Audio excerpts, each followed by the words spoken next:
Ayan. Have a blessed good afternoon sa inyong lahat. Ngayon ay August 27, 2024 at ang oras ay 6:10 p.m. Okay, purihin ang nagsugo, hindi ang mga sinugo.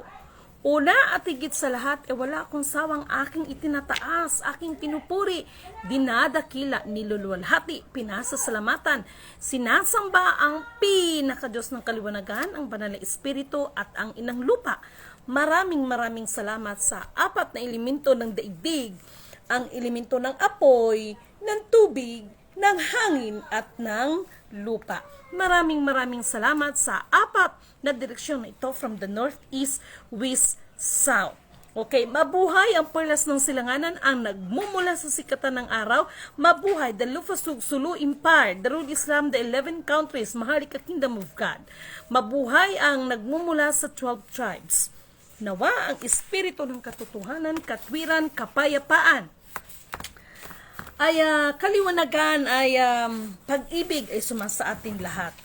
Mga mahal kong kapatid, sa ngayon, no, mayroon akong sasabihin sa inyong mahalaga. Ito na yung mga sinasabi ko that mayroon talagang mga ibang grupo na binabantayan lang ang aking FB Live.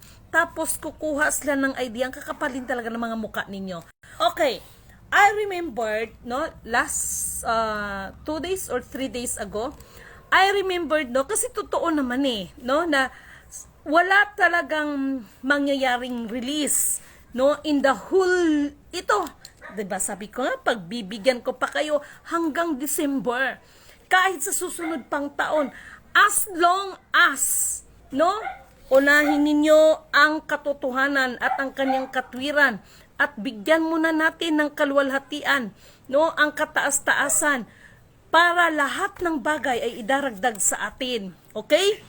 Alam niyo mga mahal kong kapatid, kaya ako nag-FB Live kasi nandito no? Maraming nag-message sa akin, may lumaganap. Actually, kinang umaga hindi ko ito nabanggit, no? Na-remember ko ngayon. Yung isa kong friend, no, tumawag agad siya sa akin, no? Kasi most of others, no, lalo na yung mga nagsasabi that I am is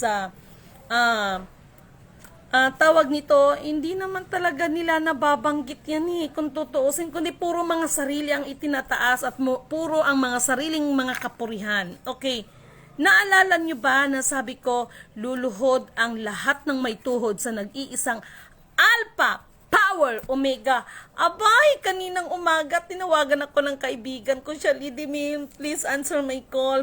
Tapos, kasi sa dami ng, kausap, actually, masakit ang mata ko sa maghapon, no? Nagmo-monitor tayo. So, sabi niya, Lidimil, may nakarating sa akin dito, 3 Maria, sila daw yung Alpha, Power, Omega. Ginamit niyo naman yan. Alam nyo, okay, meron akong mensahe. Actually, always no? Doon sa mga gumaganap, hindi niyo napansin kung bakit lagi kong sinasabi, una at higit sa lahat ay purihin ang nagsugo, hindi ang mga sinugo. Alam nyo ba yung mga kapatid natin, no? Masabi talaga natin mga sinugo sila. Kaya lang, ito'y mga nalasing sa power. Pangalanan na natin, no? Hindi ko to babanggitin just to provoke, no, sa iyong mga kaisipan dahil may mga isip naman kayo, hindi to pagbe-brainwash at hindi ito pag-aakay sa inyo, pagko-convince sa iba na maniwala kayo sa akin, no? Bagkos ang laging sinasabi ni Lidimin sa inyo, ano man ang aking mga binabahagi sa inyo is not my own understanding at humingi kayo ng karunungan sa Panginoon sa mga nababanggit ko na ito'y magiging kapakipakinabangan ng bawat isa kasi wala po akong inihayag sa inyo na ito ay para sa sarili ko, kung hindi, para po yan sa inyong lahat. Okay? Mag-ingat kayo dahil tingnan ninyo ang nangyari sa kapatid nating Pastor Apollo Kibuloy. Diba? Ito hindi sa sinasakyan natin yung kanyang mga sa issue, pero sa lahat ng mga naatasan, no? Kapag ang sarili mo na ang itinataas mo, pipitikin at pipitikin ka talaga ng Panginoon. Yun bang sa halip na ang i-insist mo, ang ipagdiinan mo, ang ipaglaban mo, ang tatayuan mo, yung mga salita na sinugo sa'yo, hindi yung sarili mo. Di ba? Nakita naman natin yan eh, no? Like just Pastor Kibuloy, no? Na ako ang Son of God, appointed Son of God. Akin ang kaluluwa niyo, ako ang may-ari ng mundo. So mga ganyang mga salita, for me ha, blasphemy na yan.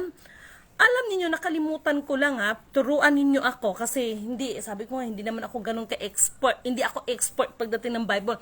Pero nakalagay sa Biblia eh, ang sino man na naghahangad na sa kanya ang pag-aari ang mundo, kanino bang dreams yan?